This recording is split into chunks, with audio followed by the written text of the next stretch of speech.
Hey there, Ron Sullivan, your online hitting consultant. Those of you that are have access to the Fundamental Perfection program, I want to give you a useful exaggeration in the two-hand ISO. I know we have a couple of versions out there right now in the program where it's basically a standard barrel awareness exercise where we're getting the player to think about moving the barrel through their side of the back of the ball and the catcher's side of the back of the ball, basically.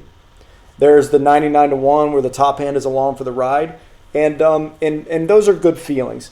What I've found is an exaggeration that I think is terrific for players that have drag because it promotes the opposite energy source than kids that have drag have. All right, so what is drag? Well, in a nutshell, we've talked about it in this channel over and over again, but I think a great way of describing what kids look like when they're swinging a bat is it's like they've got a bag of potatoes over their back shoulder, right? And they're going to use their body to basically chunk their arms and bag of potatoes somewhere, right? Or the bat being the bag of potatoes. But they're using their big muscle groups to try to generate as much centripetal force as humanly possible for their size and strength level. They're trying to move the bat fast.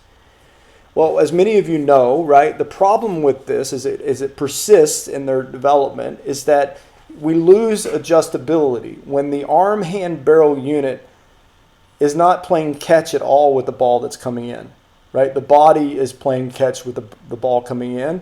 That's when we have a lot of problems. If that's how you learn the game, that the body is playing catch with the ball, that doesn't. And what I'm saying here is that we don't necessarily want to create an arm, hand, barrel experience for a player that's independent of everything else. But if a player doesn't understand the role of the arm, hand, barrel unit, right? And they're only requiring their torso to throw where their barrel is going to go, you're going to see at some point in their career, I guess, that when the guy or girl has more than 3 pitches or has 3 pitches or more, has pretty decent velocity and can hit 9 different parts of the zone, that's where these players get picked apart. So you have to understand how the arm, hand, barrel unit plays catch with the ball coming in, right? And there's things that I'm doing in this two-handed drill that are a little bit different than what you're seeing in the Fundamental Perfection program that I'm going to exaggerate. I'm going to show you an exaggeration that I've learned works really well for most kids. I don't think that it's going to work for everybody, but I think that most kids that I've worked on it with in person and online, they've responded really well to it. Okay, so we'll go back to, well, what is the goal here? All right, so we use measure-ups quite a bit in isolation because I want a player to think about what we're trying to accomplish, basically.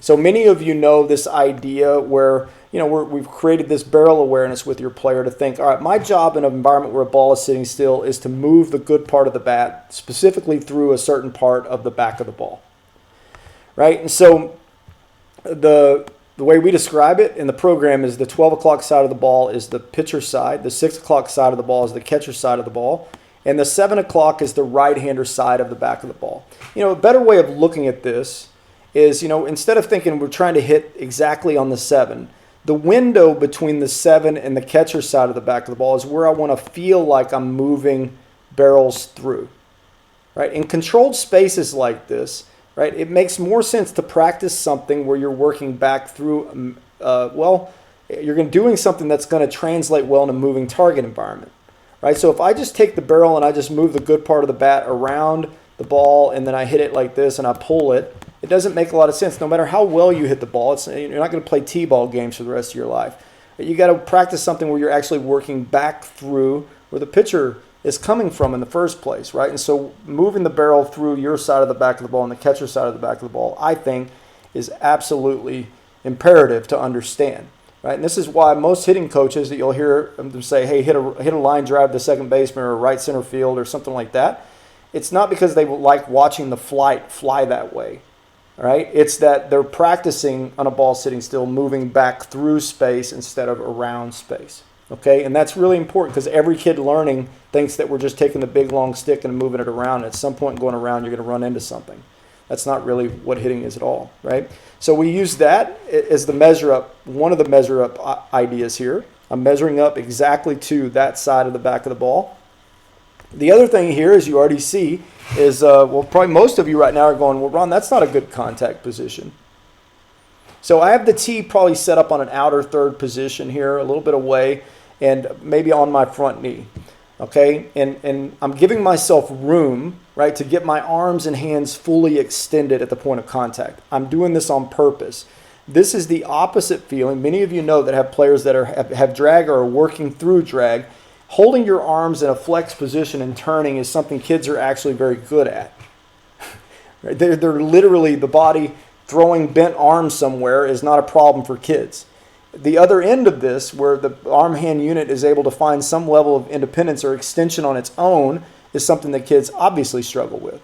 So exaggerating the contact position for a lot of players and telling them, hey, I want you to think about getting to full extension at the point of contact, exactly what George Brett, Don Mattingly, Wade Boggs, all these guys would say they were doing, and then people later on came in and said, and I know I'm part of this group, and said, oh no, this is actually what pros look like at contact.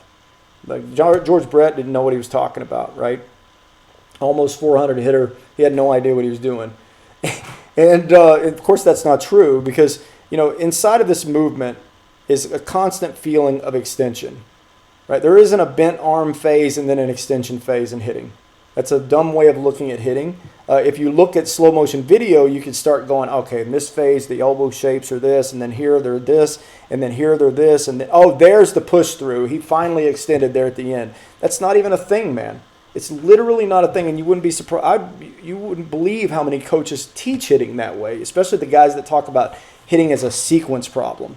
This is the most asinine way of looking at hitting, and what the actual energy problems that kids have nothing to do with the fact that their elbow shapes aren't a certain way at contact. Because then those guys always have to follow up with, well, now that we know how to get to contact with our arms in a certain position, now we need to do extension drills. Does that make sense? Like that you're throwing energy down the line here that taught you how to go to here, and then now you got to learn to push through that?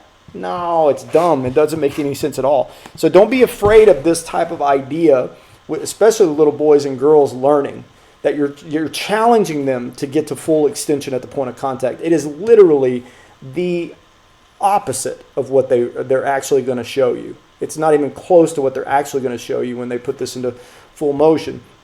Just like when I go back here, so I go, all right, so my goal here, full extension, barrel on my side of the back of the ball. And I take this back, and then you're going to see at contact, good luck, but you're not going to get full extension, right? It's just not going to happen for most of us normal human beings. But the feeling here, right? The feeling is I feel like I got there. I felt like I got to full extension at the point of contact, just like George Brett said he was doing, and he didn't look like it, right? He felt like he was getting to full extension at the point of contact. So I recommend, if you have access to the program and you've been doing some of the other isolation drills, add this point of emphasis, right? Really get your player to exaggerate this feeling of extension. It's a good way of looking at this is premature extension is what's missing in your player's swing. So when they're making the turn here, you see how don't think of the top hand arm as one specific problem, right?